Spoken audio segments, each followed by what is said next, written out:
Welcome to the translation of the second Torah portion that we call Noach. I pray this translation will be a blessing to you all, and I pray Yeshua will be your teacher as we navigate in this river of His precious Torah. So be blessed and have the shalom of Yeshua. Noach. Shalom, a greeting of peace to all the children of the Most High, to all the remnant of Israel, to all the tribes of Israel that are dispersed throughout the nations, and also to those that are here in Jerusalem. A greeting in the powerful name of Yeshua, the Messiah of Israel. And I bless you in the name of Yeshua, the Messiah of Israel, and I give Him all the glory, and I give Him thanks to give me the opportunity to share with you this very special way and so modern, which is to be here in the old city of Jerusalem, inside the city walls, and be able to speak and record these wonderful things that are the Torah of our beloved Lord, which are the 5 first books of Moses. These books which the prophet Malachi speaks and says, "Remember the Torah of Moses, my servant, to whom I gave commandments in order." Let us go to Malachi chapter 4, verse 4. "Remember the law of Moses, my servant, which I commanded unto him in Oreb for all Israel, even statutes and ordinances. Behold, I will send you Elijah the prophet before the coming of the great and terrible day of YSHUA. And he shall turn the heart of the fathers to the children, and the heart of the children to their fathers, lest I come and smite the land with utter destruction," or curse. This wonderful Torah, these first 5 books, these commandments, wonderful instructions that the Lord gives us to love perfectly, is what we are going to go into deeply during this cycle of 50 weeks that the year has, 1 portion per week. The idea is to follow the Lamb wherever He goes, as it is said in Revelations chapter 14, "And I saw and behold the Lamb standing on the Mount Zion, with Him and 144,000. These are they that follow the Lamb wherever He goes." Therefore, we follow the Lamb wherever He goes. And we know that the great professor and rabbi and teacher of all time of the Torah is Yeshua the Messiah, for He came to show us the Torah. And He came and warned us not to call anyone rabbi, for He is the master and teacher, the Messiah, Yeshua, the Messiah of Israel. So I will make a note on the side about the name Yehu that I mentioned, that it's seen as Jehova, or Lord in the English translations. This is the name that I also mentioned in the previous portion, which is the ancient name that the Lord would be called. This name of 4 letters, the pronunciation we're going to give, is the name that is given in any name in Hebrew that has that word, because there are names that have this word. For example, the name that we just spoke about, Elijah, where I read, "I send you the prophet Elijah." But in Hebrew, it is Eliyahu. And if you see Eliyahu at the end in the word has Yahu, the name of the Lord. So it's not the only word in Hebrew, as I had said before. Also, Netanyahu. Another name that is commonly known is Yehudah, which has the Yehu in the beginning, which is the name of the Lord. So as we can know, the names in Hebrew have many meanings, and they're usually composed of 2 words, generally. Some names are not compound names, but many of these names claim the name of the Lord. For example, Isaiah is Yeshayahu. Yahu, the ending Yahu, or the beginning Yahu, is the ancient name of the Lord of 4 letters that it is translated as Jehova, or the Lord. So now you know when I say what I mean when I say Yahu. So this begins in Genesis chapter 6, verse 9, and it ends in Genesis 11, verse 32. So it ends with chapter 11. So now we say a prayer in the powerful name of Yeshua. We thank you, and we unite in one Ruach, one Spirit, and we give you thanks for everything that you give us and for every one of the blessings. And we give you thanks for the wonderful Torah, for you being our teacher. And we invite you, Yeshua, as our master, as our teacher, and we ask you to come in this moment to the place where we are listening, that you would come into this room, in the place where I am recording, and that you would teach us about your wonderful Torah. We open our hearts so that your Ruach, your Holy Spirit, come in and do its work. We want the fullness of your Spirit and the fullness of your truth. We will not close to any of the gifts that you have for us, and we give you the freedom to act in this moment. Revive our spirit. Revive us to be able to understand and record in our hearts your wonderful Torah and in our minds. In the powerful name of Yeshua the Messiah. Amen. Thank you, Lord.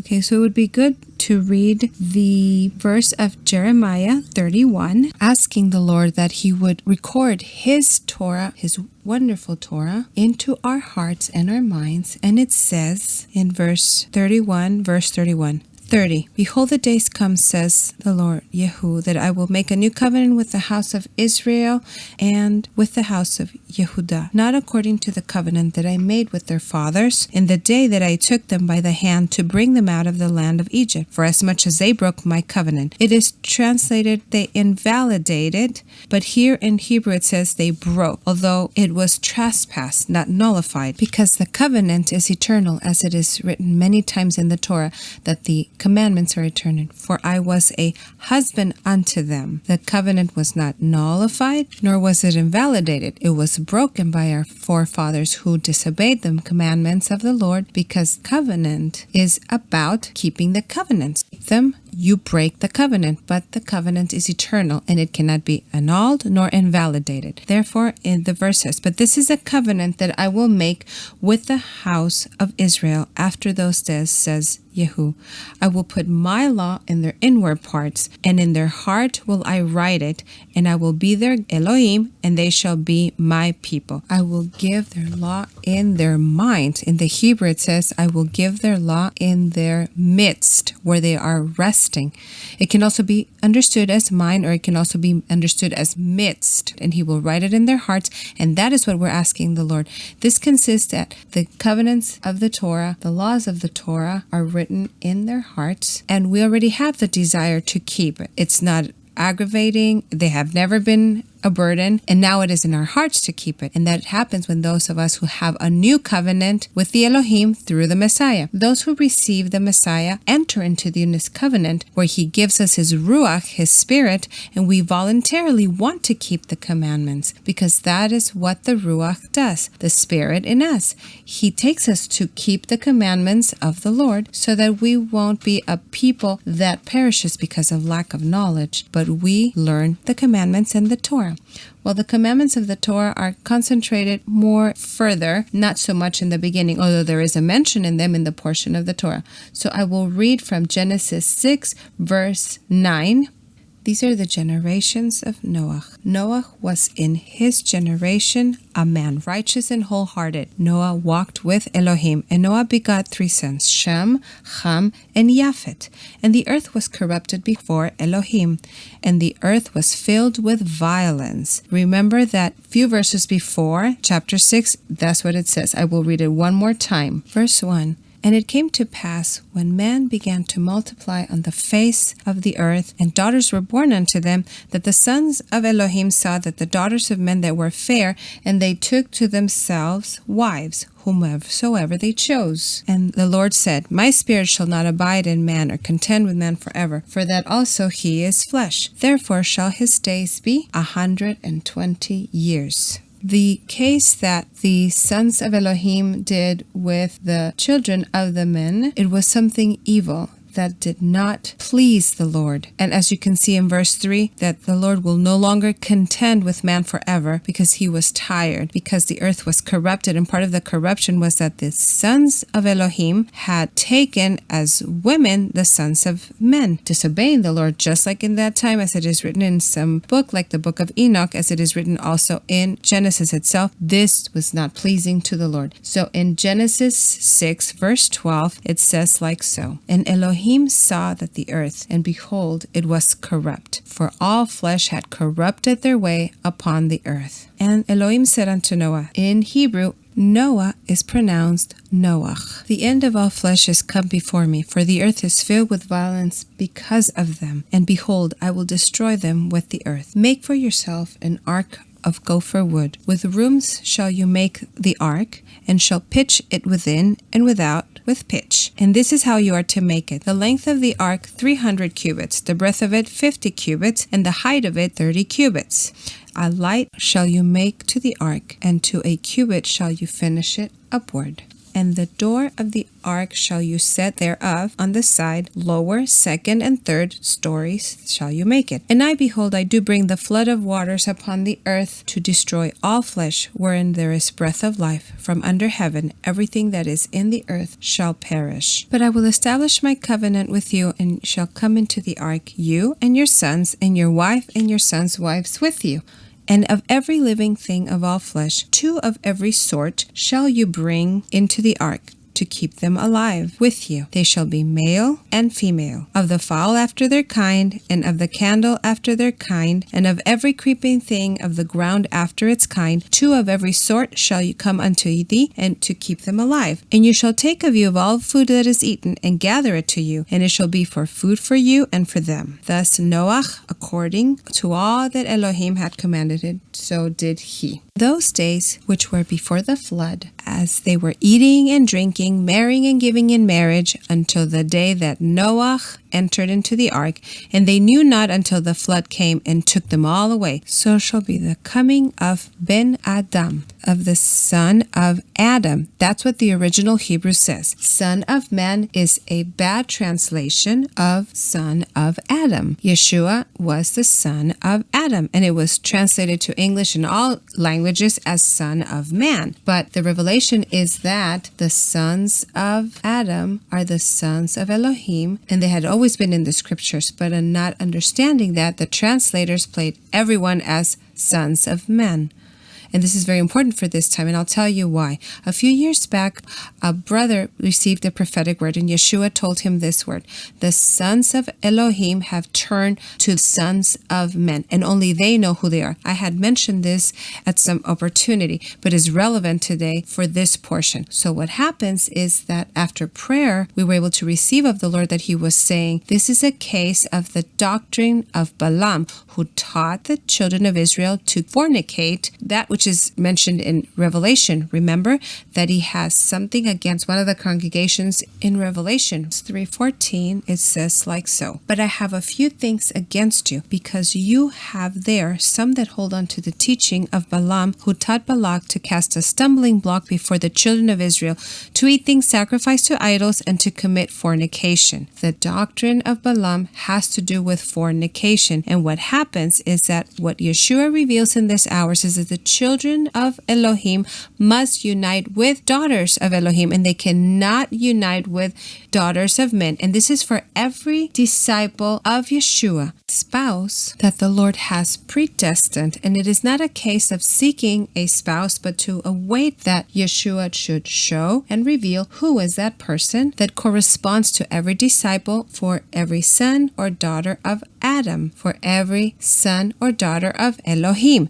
And what I want to tell you is that the sign that the Lord gives us before his coming is that it will be exactly like just before the flood. What happened just before the flood? What happened is that the sons of Elohim united themselves with the sons of men. And that's exactly what is happening. The teaching of marriage within the circle of believers has always been, and rarely is not like so, that you can just pick any man or any woman as long as they are in the faith or have confessed the Lord. And that is false. What the Lord is seeking for us is that we will be obedient, and that we will only unite to the ones that he gives us in a supernatural way with a confirmation, which are the people that he has chosen for our hour. YSHUA knows how to speak, how to show exactly who that person is. It's not about seeking a person, but it is about waiting that YSHUA will reveal who it is the person. So there will be a union planned by him, united in his love, which is eternal, and that there will be no failure. Because marrying with the person who is not the one, daughter of man or a son of man, for a seed of YSHUA, will be spiritual fornication. This has been since the beginning with the children of Israel. It was not allowed to marry with anyone who was not part of the nation, was not part of Israel. But for example,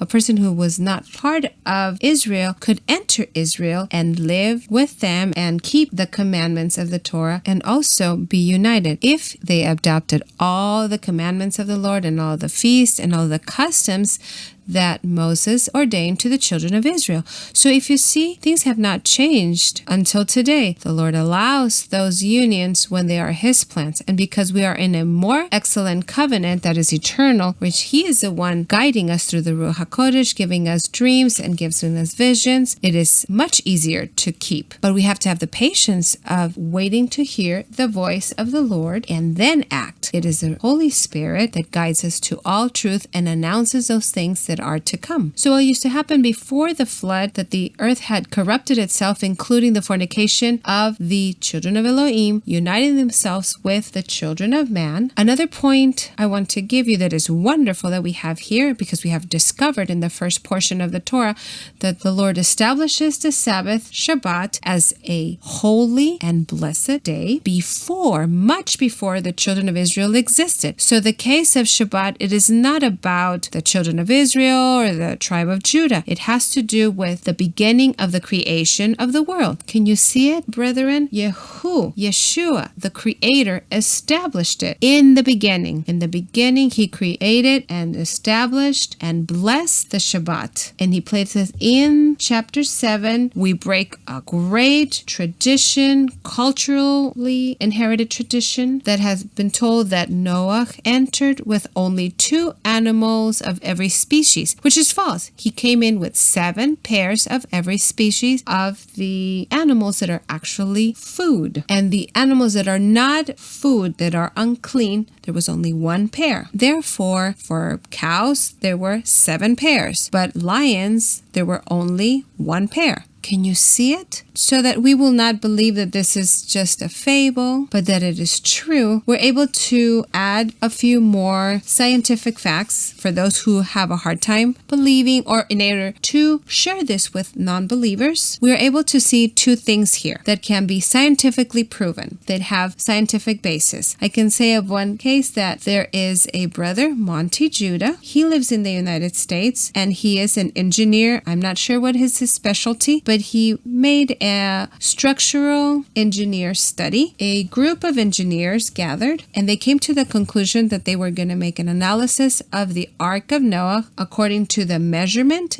and the amount of animals that they had to place inside. And they did the whole analysis of structural engineering according to the measurements that appear here. And you know what, beloved brethren? They concluded that it was completely viable and that the measurements were enough to have inside the ark all the pairs, 7 pairs, and the family of Noah, and that the ark was stable and floated well, and he was able to do it without any problem. And it was very possible to, structurally speaking, make it. It was very well designed. This is not a fantasy. It was more like a box, something squarish, rectangular. Also, not so long ago, some brethren from China, they made a news conference where they entered into the ark in a glacier in Mount Ararat at a very high altitude, and it was very well conserved with all the pieces and the spaces. They were able to enter into a portion of the ark, and the wood is in very good condition. And the brethren did not want to reveal the place, the exact place, but they're keeping it until it is established internationally, which is, it belongs to the whole of humanity, because their fear is that they will be overtaken and destroyed. And there's enough evidence, unlike any time before, and they were able to show pictures and video of the Ark of Noah. What do you think? It's wonderful. The other thing I wanted to tell you, scientifically speaking, is what I mentioned in the previous study, that the earth, it seems, before the flood, possessed a great amount of clouds, a great amount of water was over the atmosphere of the earth, and this protected humanity of solar radiation. And when the Lord decided to put a limit to human lifespan of 120 years. This was done after the flood because this canopy of clouds covered the earth and it was precipitated, and for the first time you were able to see the sky after the flood. This is why the rainbow was seen after the flood as a sign, but for that we need to continue reading a little more. Genesis 7:6. And Noah was 600 years old when the flood waters were upon the earth. And Noah went in, and his sons, and his wife, and his sons' wives with him in the ark, because of the waters of the flood. Of the clean beasts, and of the beasts that are not clean, and of the fowls, and of everything that creeps upon the ground, there went in 2 and 2 unto Noah into the ark, male and female, as Elohim commanded Noah. And it came to pass after the 7th day that the waters of the flood were upon the earth. In the 600th year of Noah's life, in the 2nd month, on the 17th day of the month, on that same day were all the fountains of the great deep broken up, and the windows of heaven were open.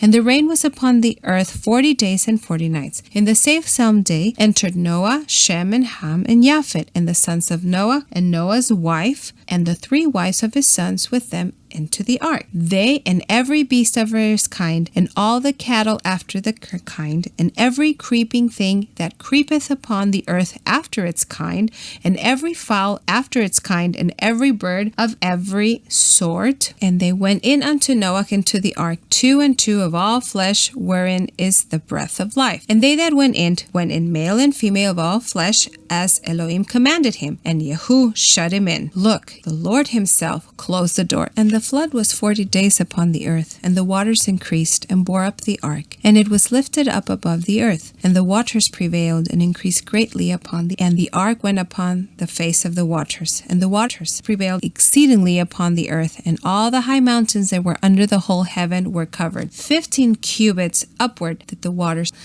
and the mountains were covered, and all flesh perished and moved upon the earth, both fowl and cattle and beast, and every swarming thing that swarms upon the earth, and all whose nostrils was the breath of the spirit of life, whatsoever was in the dry land, died. And he blotted out every living substance which was upon the face of the ground, both man and cattle, and creeping thing, and fowl of the heaven, and they were blotted out from the earth, and Noah only was left, and they that were with him in the ark. And the waters prevailed upon the earth 150 days. I don't know if you can imagine all the water that was in the heavens in a form of a canopy of clouds precipitated, and also the waters that were in the deep were opened, and they inundated and flooded the earth. The waters were under the earth. We know that under the earth there is volcanic activity. There are very hot places, but there are also places of water, and these were open. And what it seems that the mountains were not very high before the flood, and all that water and the weight of the water that came on the earth and came out of the earth pushed the soft places, and these sink, and the places that are hard in the earth that had more firmness and had rocks, they were kept about the same height, and they could have even increased. And the waters, after they precipitated over the whole earth, what happened is they left and went into the soft places, which were pushed down, and so were the oceans created. And all of these places that were firm were covered, and all the places that were soft, they began to go down, and the waters began to drain. And that happened in that very short time of a few months. So as we can see, Noah entered in the 2nd month, and it says, and Elohim remembered Noah, and every living thing, and all the cattle that were with him in the ark. And Elohim made a wind to pass over the earth, and the waters assuaged. And the fountains also of the deep and the windows of heaven were stopped, and the rain from heaven was restrained. And the waters returned from off the earth continually. And after the end of 150 days, the waters decreased. And the ark rested in the 7th day on the 17th day of the month upon the mountains of Ararat. And the waters decreased continually until the 10th month. In the 10th month, on the 1st day of the month, were the tops of the mountains seen. So great valleys were formed when the waters moved away, and they went to where the oceans are now located. That happened about approximately 2000 before the Messiah, as it is related in Scripture. Let's remember also that for the Lord, one day is like 1,000 years. If you have a doubt of how quickly the world population can grow, the best example or newest one that I have is about the the discovery of America and how 500 years ago, approximately, America is discovered. And think about the amount of people that are just in Santiago of Chile and Sao Paulo and Buenos Aires, and just in the last 500 years. So of the family of Noah, there was also next to the holy seed, there was another seed that continued so that the world would continue to populate sons of Elohim as well as sons of man, as it is said in the Psalms. And of all the family that is left of Noah, the world was repopulated, being the earth being judged twice. First, the judgment of the Garden of Eden, and in that garden, as I was saying, Elohim brings out man out of the Garden of Eden and curses the earth and gives the judgment to the man and to the woman.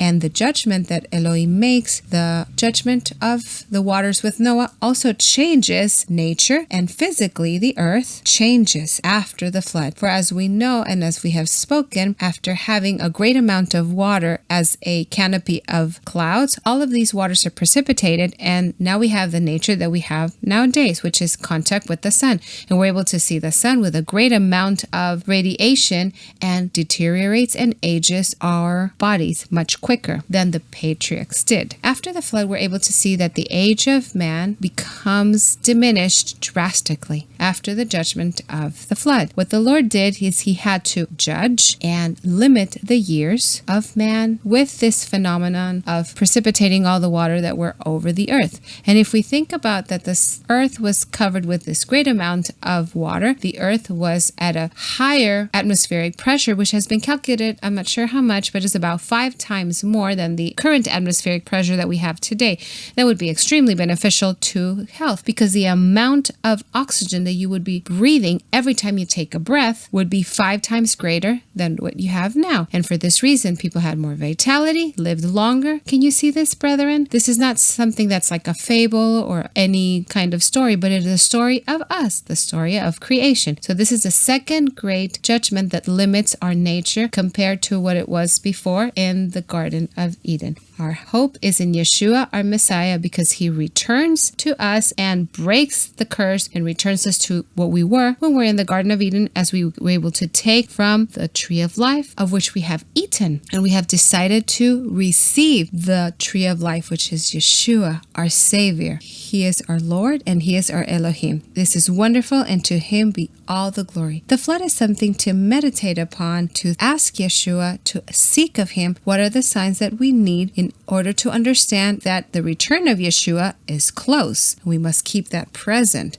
The flood and what happened just before the flood specifically, because just as they were in those days, just before the return of YSHUA. I read from chapter 8, verse 13. And it came to pass in the 600th year, in the first year, in the first month, and the first day of the month, the waters were dried up off the earth. And Noach removed the covering of the ark, and looked, and behold, the face of the ground was dried. Remember that they entered in the 2nd month. And in the 2nd month, on the 7th day, and the 20th day of the month, was the earth dry. And Elohim spoke unto Noach, saying, Go forth from the ark, you and your wife and your son's wife with you. Bring forth with you every living thing that is with you of all flesh, both fowl and cattle, and every creeping thing that creepeth upon the earth, that they may swarm in the earth, and be fruitful and multiply upon the earth. And Noah went forth, and his sons, and his wife, and his sons' wives with him. Every beast and every creeping thing, and every fowl whatsoever moves upon the earth, and their families went forth from the ark. And Noah built an altar unto YSHUA, and took of every clean beast and of every clean fowl, and offered burnt offerings on the altar. Look, the Lord is a Lord of covenants, and Noah makes a covenant with the Lord as he came out of the ark. And the Lord smelt the sweet savor, and the Lord said in his heart, I will not again curse the ground any more for man's sake, for the imagination of man's heart is evil from his youth. Neither will I again smite any more every living thing as I have done. And I will establish my covenant with you. Neither shall all flesh be cut off any more by the waters of the flood, neither shall there be any more a flood to destroy destroy the earth. Chapter 8, verse 22. While the earth remains, seed time and harvest and cold and heat and summer and winter and day and night shall not cease. Now to chapter 9. And Elohim blessed Noach and his sons and said unto them, Be fruitful and multiply and replenish the earth, and the fear of you and the dread of you shall be upon every beast of the earth, and upon every fowl of the air, and upon all wherewith the ground teemeth, and upon all the fishes of the sea. Into your hand are they delivered. Every moving thing that lives shall be for food for you, as the green herb that I have given you all. Only flesh with the life thereof, which is the blood thereof. In Hebrew it says with its nephesh, which is the soul, you shall not eat, and surely your blood of your lives will I require. Well, the instruction of not eating with blood, the animals, does not begin with the sons of Israel in the desert, but hundreds of years before with Noah.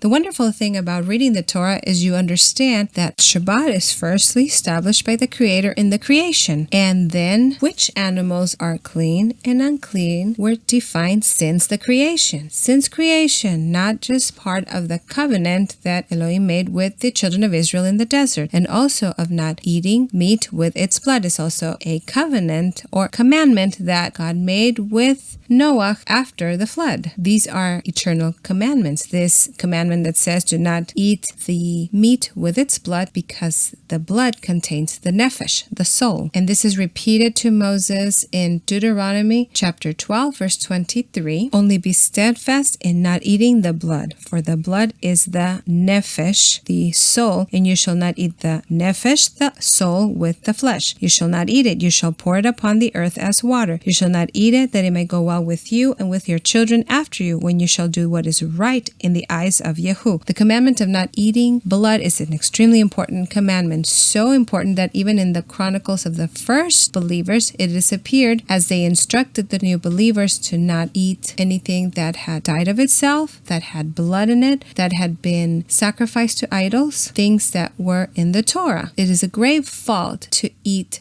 the meat with its blood because it's its nephesh, its soul. And this consists of when an animal dies, it gives up its life, its nephesh, its soul, by blood.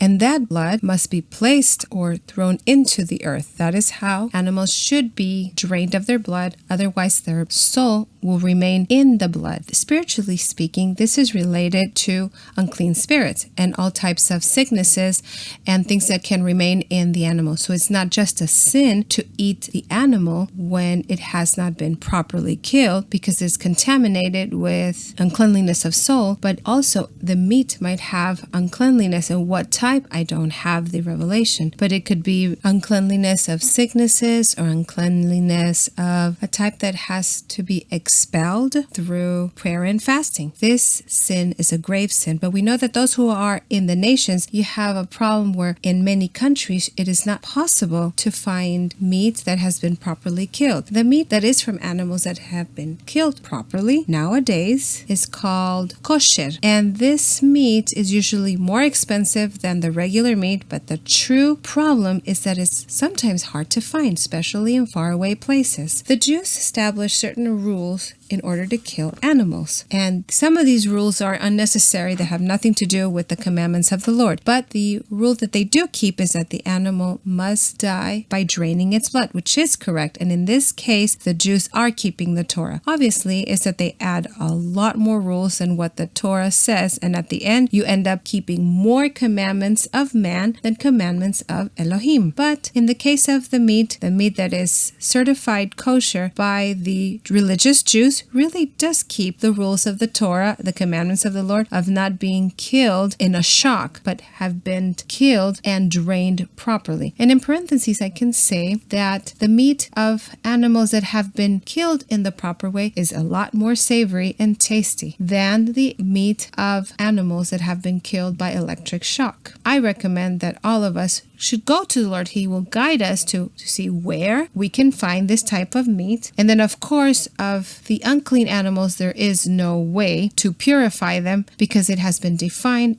not as a food certain types of animals. They have not been defined as animals of food, like lions and elephants. They are not food. So that helps us to understand many of the phrases that are used in the New Testament, that all foods are good for eating and that the Lord has given it to us as blessing. But we're talking about animals that are food, not animals that are not considered food, because arachnids like spiders and vipers like snakes are not food, or the rest of the unclean animals like horses, rabbits, frogs, dogs, cats. These are not foods. We're talking about animals that are foods and the way to eat them, which has to be without the blood, and that YSHUA continues to teach us about this. Amen.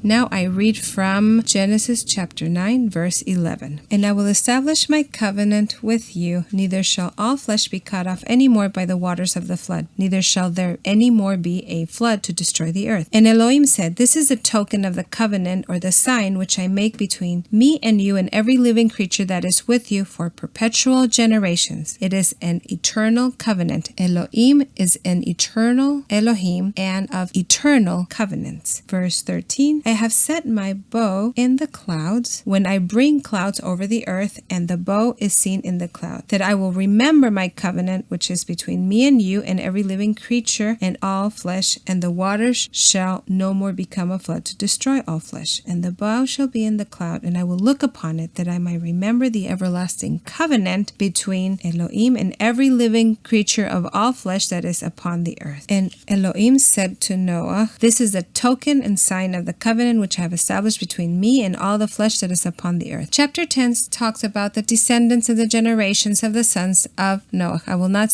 read chapter 10, but I can marginally mention verse 24 of chapter 10. I want to mention that the Masoretes, I don't know if you remember that name, that they were the ones that took the Hebrew scriptures without any punctuation in the year 500 after the Messiah, between the year 500 and the year 900. They took the original text and added the vowels to the Hebrew text in the Tanakh. And in this copy, which they made, which was a good job, there was a bad job inside of the good job, because they were faithful to keep the text, but they modified it. And how is that possible? Let me explain a little more. They tried to conserve the text as they had modified it. For example, the name of Yehu, with which the Lord was called in the Old Testament, was changed 113 times to Adonai in all of the manuscripts in the Hebrew, which they are called the Old Testament. For what reason? Well, their motivation must have been that they thought that pronouncing the name of the Lord was something that was prohibited. So they said, we're going to change it, and in fact, so that there will not be an option to pronounce it. So the name of 4 letters became the name Adonai, which is completely different. It is not the only thing that they changed. What is the other thing that they changed? We can able to see it through the writings of the Dead Sea Scrolls, as well as the Septuagint, which is a translation of the Old Testament, which was made 300 years before the Messiah, from the Hebrew to the Greek. And what they changed, the Masoretes, were things that were related to YSHUA, many things that were related to the good news. For example, Psalm 22, verse 16, Isaiah 53. There are other small changes there that they try to make them not so evident that YSHUA is the one that fulfilled the prophecies of the Old Covenant and the prophets. And aside from that, the number of the children of Israel that went down to Egypt was also modified. But what I want to point out, that in Genesis 10:24, it was actually erased or omitted the name of Canaan, and it can be verified in the Septuagint and in the writings of the Dead Sea Scrolls. And I can also say it in Luke 3:36. Canaan appears here mentioned, and it is omitted in Genesis 10:24 for the reason to coincide with the children of Israel. And they changed it because the Torah is being presented today has 70 people who traveled with Jacob to Egypt, and the book and chronicle of Acts of the Apostles says 65 in the defense of Stephen, and he said that there were 65 souls that went to Egypt. And what it seems that the Masoretes changed it in order to false what Stephen had said. And what we call the New Testament writings, even if they're chronicles of acts, they were also false. And I presume that they did it to convince Jews to not believe in the Messiah. For example, the defense of Stephen opens the eyes to understand all the work with Elohim, with Israel. This is not to create a feeling of animosity of the unbelieving Jews, because remember, there are many Jews who are believers in Messiah. So do not get distracted by those who are not. True, it is a minority, but it's not a small number. And this is what I can mention of chapter 10. It's good to note that there are some mistakes, and these errors of copy are actually intentional errors. They're few, but they're there. And there's a lot more errors and mistakes in the New Testament, and these are intentional. This is my impression. But what is important is to understand that we have the Spirit, the Ruach, and the Ruach is the one that guides us to all truth. And it is through the Ruach that the Lord shows us many things, and we need to have a relationship, an intimate one, with the Lord in the Spirit, because He shows us the things that are to come, and He guides us into all truth. An important thing that I had the opportunity to speak with a brother, and I believe that as we are getting closer to the coming of the Lord, it is important, and it must be said, that it is impossible to be prepared for the wedding of the Lamb if we don't spend time with YSHUA. Because remember, one of the warnings, one of the greater ones in His parables is when He tells people, I don't know you.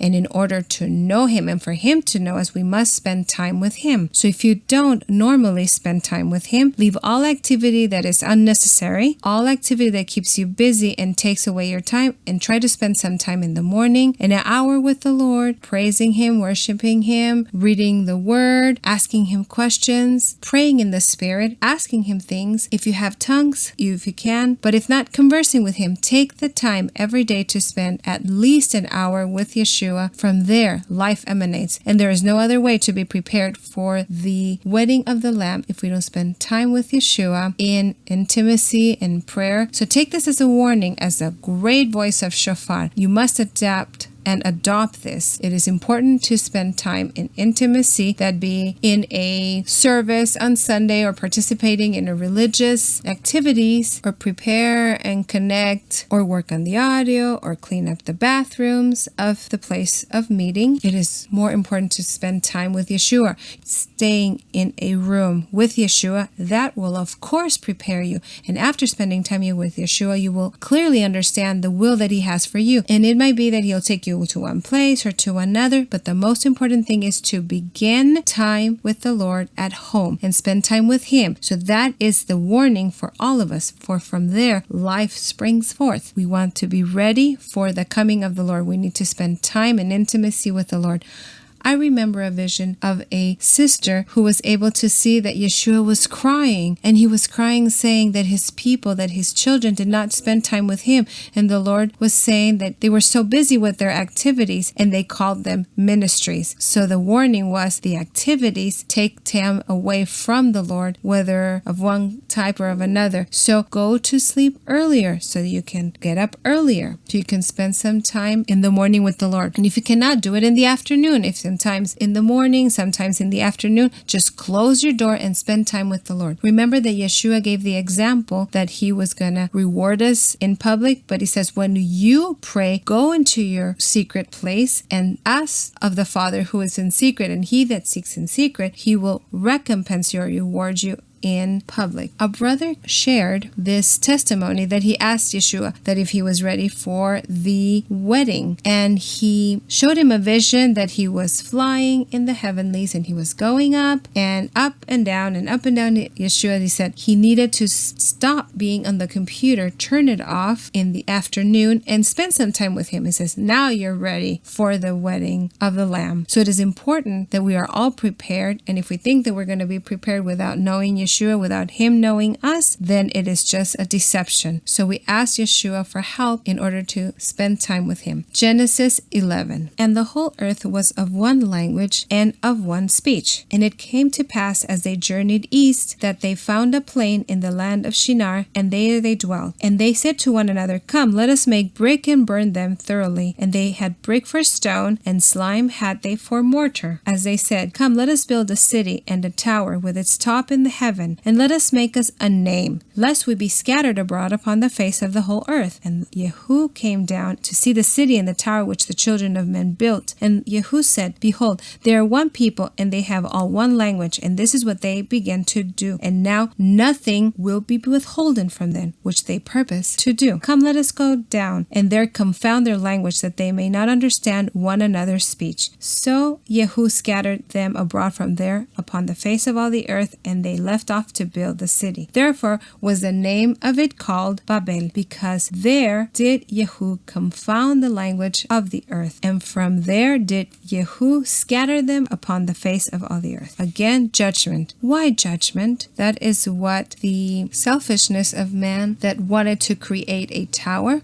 probably because the tower must have been in a, spiritually speaking, a place that was strategic. For example, the place of the temple in Jerusalem, this place must have been a strategic place that in a certain height you would be able to enter into a spiritual sphere. This is part of the spiritual things only. But the selfishness of man and being dominated by the enemy, it makes him to do things that go against the Lord. What is clear is that unto this moment, they were speaking one language, and there was a capacity to communicate which was much higher than what we have now. Man was able to speak with one language, and even if there were other forms to speak it, the capacity of communicating was a lot superior. And the moment where the Lord gives them different languages, they're not only not able to understand the languages, but the possibility of understanding the words was limited, but also the capacity of communicating was broken. In fact, if you pay attention nowadays, there's difficulty in understanding even in the same languages, and this is part of what was coming from the Tower of Babel. YSHUA gave me a word some time back, and he said that the Tower of Babel had finished. This with a lot of zealousness. He manifested this about his name. This is where we speak about the name of YSHUA. Part of the inheritance of the Tower of Babel is that the only name under heavens given unto man by which we can be saved is the name of YSHUA the Messiah, which was translated into different languages. And I remember one word that YSHUA gave us some time back, and he said, I don't submit to the Tower of Babel. And of course, YSHUA came to restore us to the way it was in the Garden of Eden, where we have one language, and not he nor his name submit to the Tower of Babel, because he is the same that has judged man in the Tower of Babel and gave him different languages and limited the capacity of communicating to one another. Therefore, he does not submit to the Tower of Babel, and therefore the powerful name of YSHUA is not submitted to the Tower of Babel and to the difference of languages. The Hebrew of the name of YSHUA cannot be translated to other languages, but by grace, up to this day, we've been able to translate it and manipulate it, but the time is coming that we all understand that the name that the archangel spoke and revealed to Miriam and Joseph was the name of YSHUA and not any other name, because the Lord does not submit himself to the Tower of Babel. So let us return to YSHUA, the wonderful name of YSHUA, that there is no other name like his. It is not a name of man that was given by the angel and came from the heavens, by which only we can receive forgiveness of sin, as it is said in the prophecy that by his name we will receive forgiveness of sin. So let us get out of the mentality of the Tower of Babel, and let us not limit ourselves to that judgment, because YSHUA came to break the curse. And let us also come out of the judgment of the Garden of Eden, and let us be liberated of the pain of labor and of the sweat of our furrow, and let us break with the curse that has been given unto the land, because YSHUA proclaimed it clean and blessed, because he did it on the execution gate. So let us also come out of the judgment of the flood, where man's life was limited to 120 years, and let us enter into eternal life, which YSHUA gives us through faith in him, because he says that all who believe in him, even if they were dead, they will live, and to him be all the glory and honor, because he was the sacrifice, the perfect one, who fulfilled and came to fulfill the commandments of the Torah about the sacrifices, so that we could receive all the wonderful blessings that come through forgiveness and purification and the breaking of curses, and liberate ourselves completely of all sin through repentance. We are able to receive these blessings through His name. The power of the blood is in the name of Yeshua, and you cannot separate the power of the blood from His precious name. So it is time for us to return and come out of the Tower of Babel, the judgment of the flood, and the judgment after the Garden of Eden, and enter into the restoration, the wonderful one that He has for this season. And we know that we are in the time of restoration of all things. This is a time of restoration of all things, and all things that have to be restored, we begin with His name. And by being free of the Tower of Babel, we begin to understand and open our heart and our mind to understand that there are no differences in languages in the kingdom. They don't exist. And we are able to get to that level of communication that we had before the judgment of the Tower of Babel in the powerful name of Yeshua. We open our hearts so that He can do this restoration in our hearts today. I read from Genesis 11:10. These are the generations of Shem. Shem was 100 years old and begot Arphaxad 2 years after the flood. And Sem lived after he begot Arphaxad 500 years and begot sons and daughters. And Arphaxad lived 530 years and begot Shelah. And Arphaxad lived after he begot Shelah 403 years and begot sons and daughters. And Shelah lived 30 years and begot Eber. And Shelah lived after he begot Eber 403 years and begot sons and daughters. And Eber lived 430 years and begot Peleg. And Eber lived after he begot Peleg 430 years, and he begot sons and daughters. And Peleg lived 30 years and begot Reu. And Peleg lived after he begot Reu 209 years and begot sons and daughters. And Reu lived 230 years and begot Serug. And Reu lived after he begot Serug 207 years and begot sons and daughters. And Serug lived 30 years and begot Nahor. And Serug lived after he begot Nahor 200 years and begot sons and daughters. And Nahor lived 920 years and begot Tareh.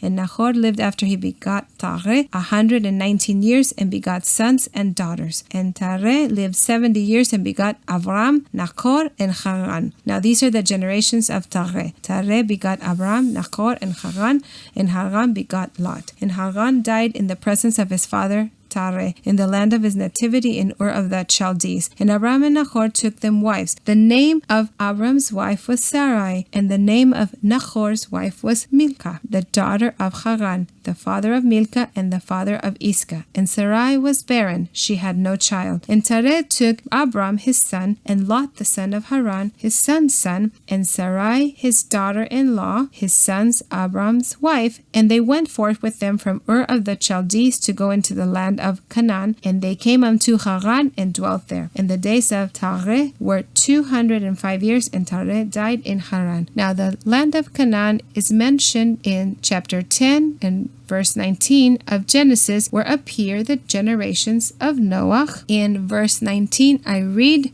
the border of the Canaanite was from Sidon as you go toward Gerar unto Gaza, and as you go toward Sodom and Gomorrah and Admah Zeboim unto Lasha. Well, the territory of the Canaanites is the territory of Canaan, as we see in verse 6 of chapter 10 says that he was son of Cam. Cam had Canaan, and there came the territory of the Canaanites, which specifically is called from Sidon as you go to Gerar and to Gaza and to Sodom and Gomorrah and Admah and Zeboim and Lasha. And that is the land of Canaan, which ends up being the promised land to Abraham. But here we see that Tareh takes Abraham and he goes to the direction of Canaan, but he does not arrive to Canaan. And we see the motivation of going to Canaan since the father of Abraham, but there was a delay that Abraham was doing, and they established themselves in Haran, which is on the way to Canaan. And this is not a very straight line if you see in the map, because from Ur, which is very far from Israel, he went kind of northwest to get to Haran, which is to the north, very far to the north of Israel. And it reminds me of the traveling of the children of Israel from the desert to the promised land, where they first go in a different direction until they're able to get there. And the traveling of Abraham to Canaan is also, in that sense, very similar. It's going in one direction, which is not exactly the direction that I'm going, so that from there I can enter into the place. May this be understood that sometimes to arrive to the place where the Lord is sending us, where He has a work for us to do, we must walk in a direction that is not going to be directly to the work in order to walk in the rhythm and the plan that YSHUA has for us. And the Lord has called it to do a prophet, or He's asking you to teach, or He's asking you to shepherd. Get out all of those religious concepts and traditional ones that are what I'm saying. It is very common that YSHUA will present you and reveal what it is our calling. For example, I have the testimony of a brother who said that at some point, supernaturally, he saw a vision in the heavens that he saw written the word prophet. But the moment where he received the calling to the moment where you actually begin to operate in that calling is very far away. It can be a long time of wait and preparation.